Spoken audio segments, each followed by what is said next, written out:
출애굽기 20장 22절에서 26절까지를 보겠습니다. 같이 읽습니다. 여호와께서 모세에게 이르시되 너는 이스라엘 자손에게 이같이 이르라.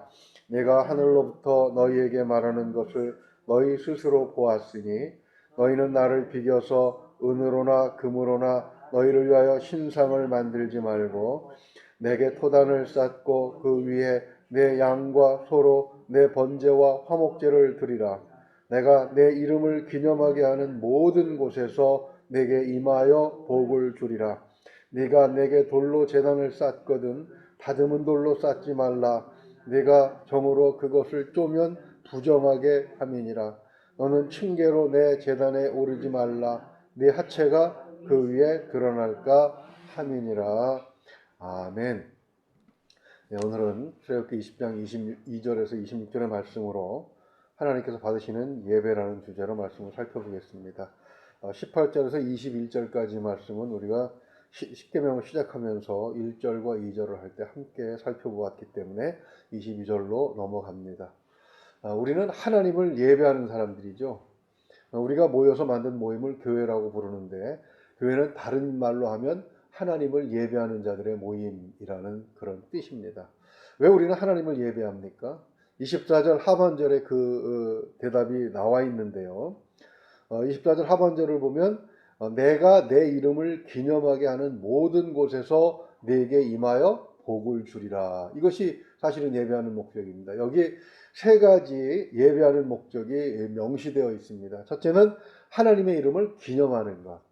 그리고 둘째는 하나님의 임재, 하나님께서 우리와 함께 하심을 체험하는 것. 그리고 셋째는 하나님께서 내려주신 복을 누리는 것. 이렇게 세 가지로 정리를 해볼 수가 있습니다. 처음 두 가지는 그 동전의 양면과 같습니다. 어느 한쪽이 없다면 성립이 되지 않는 것이죠. 동전은 양쪽이 온전할 때 비로소 액면에 표시된 그 숫자만큼의 가치를 갖게 됩니다. 그 가치가 물건을 구입하게 하기도 하고 필요한 서비스를 확보할 수 있게도 하는 것이죠. 자, 그렇다면 본문이 이렇게 다시 질문할 수 있겠습니다. 하나님께서는 어떤 사람이 어떻게 제사할 때 그것을 받아주시는가? 이렇게 하나의 질문으로 집약을 할 수가 있겠죠. 결국 이 세 가지는 하나님께서 인정하셔야 발생이 가능한 일이기 때문에 본문은 이에 대한 가장 핵심적인 원칙을 세 가지로 제시하고 있습니다. 그래서 하나님께서 받으시는 예배 조건이 무엇인가? 첫째는 23절을 보게 되면 너희는 나를 비교서 은으로나 금으로나 너희를 위하여 신상을 만들지 말라 이렇게 말씀하시지요. 사실 하나님께 제사 드리는 자가 신상을 만든다는 것은 논리적으로 성립이 되지를 않습니다. 그것을 22절에서 명시하고 있지요. 여호와께서 모세에게 이르시되 너는 이스라엘 자손에게 이같이 이르라. 내가 하늘로부터 너희에게 말하는 것을 너희 스스로 보았으니. 그러니까 하늘에서 말씀하셨지 어떤 인간의 모습이나 이런 모습으로 내려오셔서 말씀하시진 않으셨단 말이에요. 그러니까 본 것이 없는데 이것이 하나님이라고 만드는 것 자체가 성립이 안 되는 것이죠. 그렇게 단호하게 선언적으로 말씀을 하시는 것입니다. 모습을 보이신 적이 없는데 어떻게 신상을 만들 수 있다는 말입니까? 신상을 만들었다는 것은 본질적으로 그 하나님께 제사를 드리는 것이 아니라 자기가 만드신 자기의 생각 속에서 만들어낸 신에게 제사를 하는 것이죠. 거기다가 여호와 하나님이라고 이름을 붙였다고 해도 그 신상은 본질적인 그 내용에 있어서 하늘에서 모세와 대화하신 그 하나님은 절대로 아니신 것이죠. 신약시대를 살아가는 우리 역시 가장 경계해야 하는 점이 바로 이 점입니다.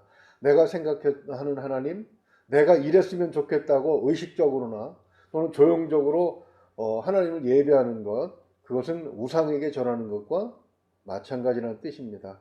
오직 성경을 통해서 자신을 계시하신 그 하나님만을 예배하는 것이 진정한 예배의 성공의 첫 번째 요인이 되는 것이죠.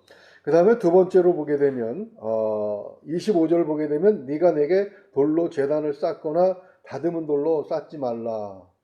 다듬지도 말고 정을 대지도 말라 이렇게 말씀하고 있습니다. 그러나 24절 그 상반절을 보게 되면 또 토단이라는 것이 나옵니다. 그러니까 단을 쌓는 재료로 흙과 무엇이 언급이 되고 있습니까? 돌이 언급이 되고 있는 것을 볼 수가 있죠. 여기서 한 가지 질문을 한번 만들어서 생각을 해보죠. 눈과 얼음만 있는 북극이나 남극 같은 경우에는 그럼 흙과 돌이 없으니까 제사를 드릴 수 없습니까? 거기 사는 사람들은 태어나면서부터 제사를 드릴 자격이 완전히 박탈돼 가지고 태어나는 것이겠습니까? 그렇진 않죠. 그죠? 아마 이 성경이 쓰여지던 곳에서 가장 쉽게 발견할 수 있는 것이 흙과 돌이었을 것입니다. 그러니까 그런 곳에서, 즉 남극이나 북극 같은 곳에서는 눈을 뭉치거나 얼음 덩어리를 갖다가 제단을 만들면 충분할 것입니다. 그렇게 하나님께서 24절 하반절에서 말씀하신 것처럼 내 이름을 기념하는 모든 곳, 그렇죠? 모든 곳에서 그곳에서 쉽게 구할 수 있는 재료로 단을 쌓으면 되는 것입니다. 솔로몬이 성전을 만들 때에, 그죠? 시돈, 두로와 시돈에서 백향목 가져오고, 뭐, 이렇게 거창하게 했지만 결국 그 성전은 어떻게 끝납니까? 실패로 끝난 것을 우리는 생각을 해야 되는 것이죠. 자, 그렇다면 왜 다듬지도 말라고 하시는가? 정성을 다해서, 그죠? 단을 쌓은 것은 제사를 하는 자의 입장에서도 경건한 것이 아닌가? 또 그 제사를 보는 사람들의 마음도 훨씬 더 경건해지지 않겠는가? 라고 생각해 볼 수 있는데 성경은 전혀 의외의 지시를 해놓고 계신 것입니다. 그 성경은 성서 고고학에 관한 책들을 읽다 보면 쉽게 얻을 수가 있습니다. 가나안을 중심으로 애굽과 메소포타미아 등지에서 발굴되는 유적들을 평가하고 판단할 때 그 모양과 다듬은 형식 혹은 다듬는 데 사용된 도구들을 짐작을 해서 그 제단이 그리고 이 신상이 어느 시대에 어떤 사람들에 의해서 만들어졌는지를 판단을 하게 되어 있습니다. 다시 말해서 돌을 다듬는다고 하는 것은 누군가 이건 누가 했지? 라는 생각을 먼저 하게 되는 거죠. 그래서 예배하는 자에게 첫 번째 해야 될 생각은 무엇입니까? 예배를 받으시는 하나님 앞에 가서 하나님하고 매달리고 하나님의 초점이 집중돼야 되는데 가면서 예쁘게 다듬은 돌 보면서 아이고 이 돌 예쁘네. 누가 이렇게 멋지게 했지? 라고 생각하는 순간 하나님의 영광은 그만큼 잘려나갑니다. 다듬은 돌로 제단을 쌓은 것은 이처럼 하나님을 제사하는 일보다도 제단을 만든 사람의 솜씨나 정성을 판단하는 일에 먼저 정신을 쏟아넣게 되는 겁니다. 이것을 본말이 전도되었다 이렇게 말할 수 있겠죠.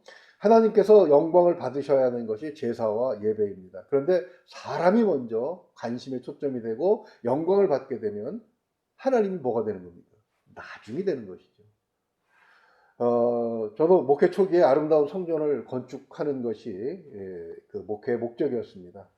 또 그렇게 배웠고 또 그래야 하나님께서 목사로서 하나님 앞에서 목사로 세워주신 그 감사함에 무엇인가를 보답하는 것 같다는 생각을 했고 또 제가 생각하는 그때 한참 유행하던 그런 열린 예배 같은 멋진 예배를 드릴 수 있는 정말 음향이 잘 돼 있고 앉아서 강대성을 보기만 해도 은혜가 되는 그런 그 예배당을 꿈꿨던 적이 있습니다. 근데 그러다가 그 목회자 생활이 쌓여가고 목회자들과 오랜 기간 이렇게 교류하면서 제가 가진 생각이 반성경적일 수 있다라는 생각을 하게 되었습니다. 모든 예배당, 건축된 예배당이 다 그렇다는 뜻이 아닙니다. 온전히 하나님께서 영광을 돌리기 위해서 오직 하나님을 높여드리기 위해서 만든 아름다운 건축들은 얼마나 멋지고 그리고 경건합니까? 제가 생각해, 적어도 내가 생각한 예배당 건축은 하나님의 뜻과 전혀 상관이 없었다는 것을 고백을 하지 않을 수 없습니다. 왜냐하면 목회자로서 나의 능력을 스스로 검증하고 또 누군가에게 과시하고 싶은 마음, 그것이 제 진짜 마음이라는 것을 이 기도하는 중에 또 그 성전 건축을 놓고 기도하는 중에 깨달았기 때문입니다. 그래서 미련 없이 내려놓고 중국을 갈 수 있었는데요. 아무튼 오늘 본문을 보게 되면 모난 돌이나 울퉁불퉁한 돌이나 표면이 거친 돌 등은 사실 하나님께서 창조하신 것이죠. 사람의 그 어떤 솜씨가 하나님의 창조를 뛰어넘을 수 있겠습니까? 제사든 예배든 하나님께서 중심이 되고 하나님께서 전부가 되어야 비로소 하나님께서 받으실 만한 그런 제사가 되는 것입니다. 세 번째로 26절을 보게 되면 너는 층계로 내 제단에 오르지 말라. 내 하체가 그 위에 드러날까 함이니라. 이렇게 말씀을 하시고 계십니다. 제단은 보통 높은 곳에 만들어서 하나님께 그 영광을 돌릴 수 있다고 믿고 있는 것 같습니다. 높은 곳에 있는 제단이 신앙의 척도가 된다면 세계에서 가장 높은 곳에 있는 그 히말라야 에베레스트 꼭대기에다가 예배당을 지어야 되겠죠. 실제로 그렇게 생각했던 흔적들은 고대 유적, 아니 지금도 예배하고 있는 다른 종교들에서 많이 볼 수가 있습니다. 티베트의 라마교 사원 같은 경우도 그 지역의 가장 높은 곳에 항상 지어져 있습니다. 내가 남티베트 지역을 대상으로 놓고 기도하면서 선교를 하려고 했는데 보면 항상 그 지역의 가장 꼭대기, 아주 위태위태한 그 절벽 위에다가 이렇게 사원을 전놨어요. 근데 참 보기에는 멋있습니다.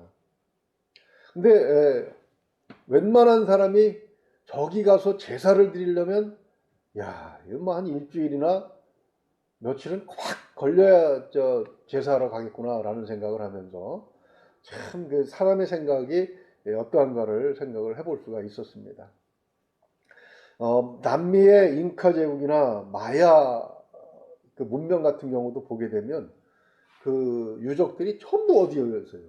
안데스 산의 꼭대기에 이렇게 저어져 있고 아예 그 사원을 중심으로 이렇게 형성되어 있던 흔적들을 발견하고 또 발굴하는 것을 본 적이 있습니다.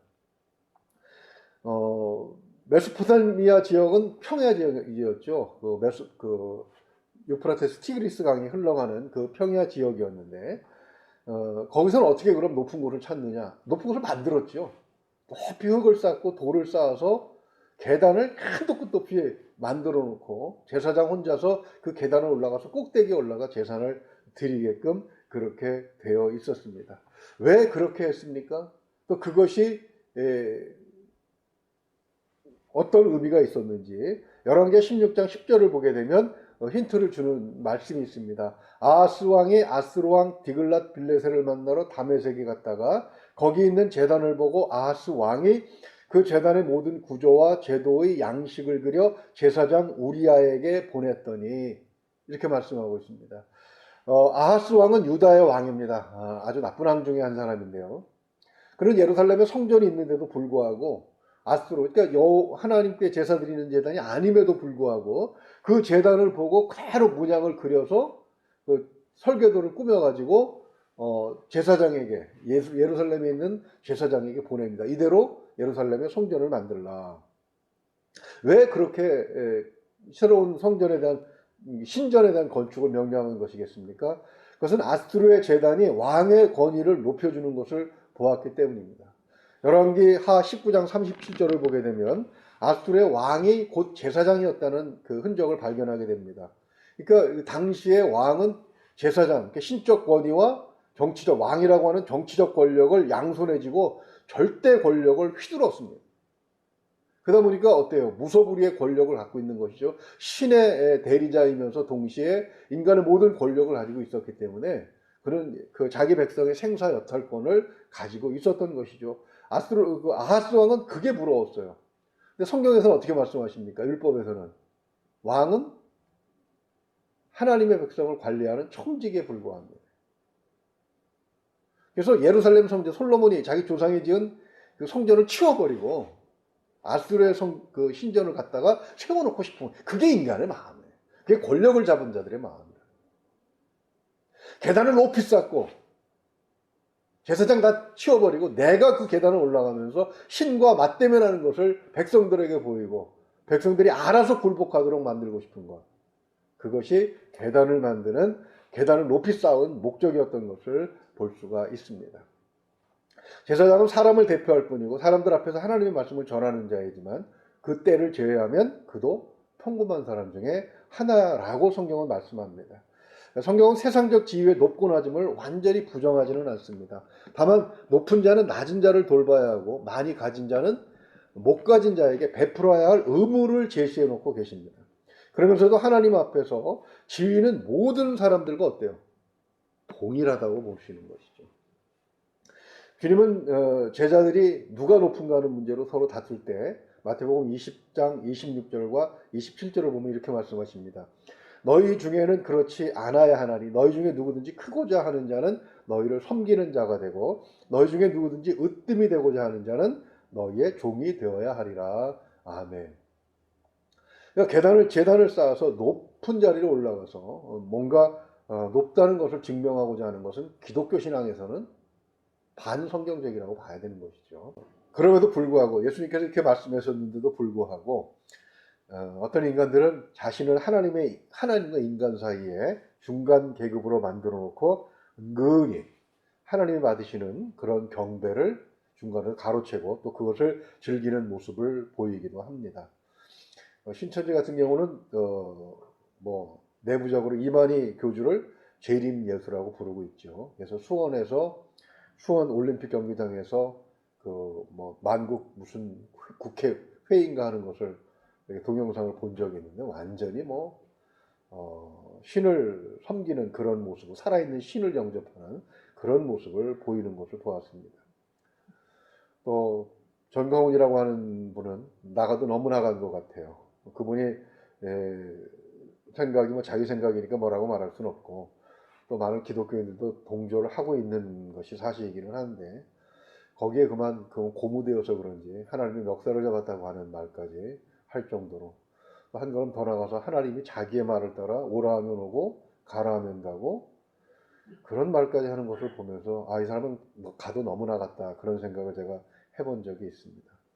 결정적으로 그런 실수를 하죠. 자기는 코로나가 걸리지 않고 자기와 함께하는 사람도 걸리지 않는다. 그랬는데 자기가 먼저 걸려버리고 말지 않았습니까? 얼마나 인간들이 참 유치한가 그런 생각을 해보게 되는데 한없이 막 둥둥둥 뛰어 올라가면 그런 실수를 범하게 되기도 합니다. 한국 기독교 역사에는 이런 자들이 한둘이 아닙니다. 통일교의 문선명이라든가 JMS의 정명석이라든가 전도관 박태선이라든가 이런 유명 인사들도 있지만 더 큰 피해는 은근히 숨어서 즐기는 자들. 겉으로는 그냥 정상적인 교회의 목사인 척하면서 그 집단 안에서는 완전히 하나님 자리를 대신한 사람들도 상당히 많이 있다가 그런 사람들이 큰 문제를 일으켜서 드러나게 되면 결국 하나님 망신, 예수님 망신 그렇게 시키는 것들을 우리는 수도 없이 보고 있습니다. 원칙은 하나예요. 하나님 앞에서 모든 인간은 똑같다는 것입니다. 평등하다는 것입니다. 하나님과 얼굴을 대면하여 봤던 모세조차도 단 한 번의 실수로 어디에 들어가지 못합니까? 가나안 땅에 들어가지 못해요. 그러나 그가 하나님을 대면하여 하나님과 대화를 나누었다는 것 때문에 그를 신성시할까 봐 하나님께서 그가 죽었을 때 그 시체마저도 어떻게 하십니까? 사람들이 발견하지 못하도록 그렇게 처리를 해버리셨던 거예요. 누구도 하나님이 받으시는 예배의 일부분이라도 욕심을 내서는 안 되는 것임을 오늘 본문은 선언적으로 말씀을 하고 계십니다. 물론 이제 앞으로 그 하나님의 성막을 만들 때 금으로 법궤를 만들고 금으로 덮어 씌우고 하는 이런 부분들과는 좀 문자적으로 대립되는 부분이 있는 것 같지만 그 부분은 나중에 설명하기도 하고요. 아무튼 원칙은 오늘 세 가지 원칙입니다. 어떤 재료가 중요한 것이 아니라 하나님께 예배하는 것이 중요하고 그렇죠? 또 사람의 솜씨, 하나님의 영광에 조금이라도 사람이 가져가면 안 된다는 것. 그 다음에 사람이 높아지게 되면 하나님 앞에서 하체가 드러난 사람의 가장 치명적인 부분이 뭡니까? 죄악에 물들어서 교만해지려고 하는 그런 것들이 하나님 앞에 드러나게 되면 그 예배는 실패한 예배가 되고 하나님의 임재를 경험할 수 없게 되고 하나님이 예비하신 복은 수용할 방법이 없게 되는 것이죠. 우리가 비록 하나님의 형상과 모양을 따라 창조되었지만 그렇다고 하나님의 형상을 사람의 모습으로 만들어서 제사할 수는 없는 것입니다. 왜냐하면 우리의 모습은 이미 창조주의 모습은 아니라는 것이죠. 왜 그렇습니까? 범죄로 인해서 에덴 동산에서 쫓겨나고 계속해서 죄악들이 중첩되면서 어떻게 돼요? 많이 훼손된 그런 모습인 것을 우리는 인정을 해야 하는 것입니다. 우리의 현재 모습은 속이든 외면이든 하나님께서 처음 창조하셨던 그 아름다운 모습은 아니라는 것이죠. 이제 하나님 나라에 가면 아마 하나님께서 그걸 선물로 주실지 모르겠습니다. 그런 기대를 가지고 살고 있습니다만, 하나님의 형상을 사람의 모습으로 가장 아름다운 사람, 미스 월드인가 뭔가 미스 코리아인가 월드인가 대회에서 뽑힌 1등한 사람을 데려다 놓고 그 신상을 만들던, 스포츠로 제일 잘하는 금메달을 몇십 개 딴 사람의 모습을 만들던, 그건 이미 오염된 모습이지 하나님께서 최초에 창조하신 모습도 아니라는 사실을 우리는 기억해야 하는 것입니다. 하나님께서 그런 오염된 모습이실 수는 없는 것이죠. 예배는 오직 하나님만 받으실 수 있는 것입니다. 계시록 19장 10절을 보게 되면 사도 요한은 자기에게 계시를 전해주는 천사에게 너무 감격해서 절을 하려고 했습니다. 그때 천사가 이렇게 말을 하죠. 내가 그 발 앞에 엎드려 경배하려 하니 그가 나에게 말하기를 나는 너와 및 예수의 증언을 받은 네 형제들과 같이 된 종이니 삼가 그리하지 말고 오직 하나님께 경배하라. 예수의 증언은 예언의 영이라 하더라. 아멘. 천사도 경배를 안 받는 겁니다. 그래서 사람이 그것을 욕심을 낸다고 하는 것, 그리고 사람과 하나님 사이를 차지하려고 하는 것, 이것 자체가 얼마나 성경적으로 큰 범죄인가 하는 것을 오늘 본문 말씀은 비록 짧지만 분명하게 우리에게 말씀하시고 또 보여주시고 있는 것입니다. 예배는 오직 하나님께만 집중할 때 예배의 세 가지 목적이 성취가 됩니다. 성경적인 예배를 통해서 자녀에게 예비된 영육간의 복을 마음껏 누릴 수 있는 우리 모두가 될 수 있기를 주님의 이름으로 축원을 드립니다. 기도하겠습니다. 은혜로우신 아버지 하나님, 많은 사람들이 하나님 앞에 매주 예배를 하고 또 더 많은 시간을 내어서 하나님 앞에 다가가기도 하지만 본질적으로 변화가 조금도 일어나지 않는 경우들을 우리는 볼 수가 있습니다. 하나님 10년을 섬기고 20년을 섬기고 30년, 40년을 교회에서 중직을 맡아 목사직을 맡아 헌신해도 조금 더 변함이 없는, 오히려 더 퇴락해가는 그런 신앙인의 모습도 볼 수가 있습니다.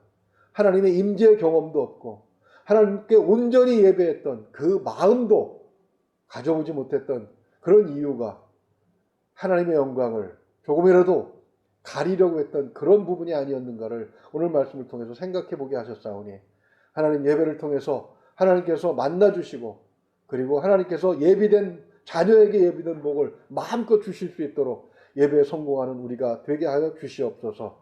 사람을 생각하지 않고 오직 하나님만 바라볼 수 있는, 그런 하나님에게만 집중할 수 있는 그런 지혜가 우리에게 있기를 소망합니다.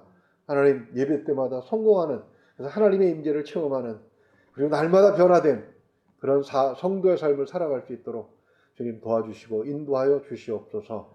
믿고 의지하오며 우리 주 예수 그리스도 이름으로 기도하옵나이다. 아멘.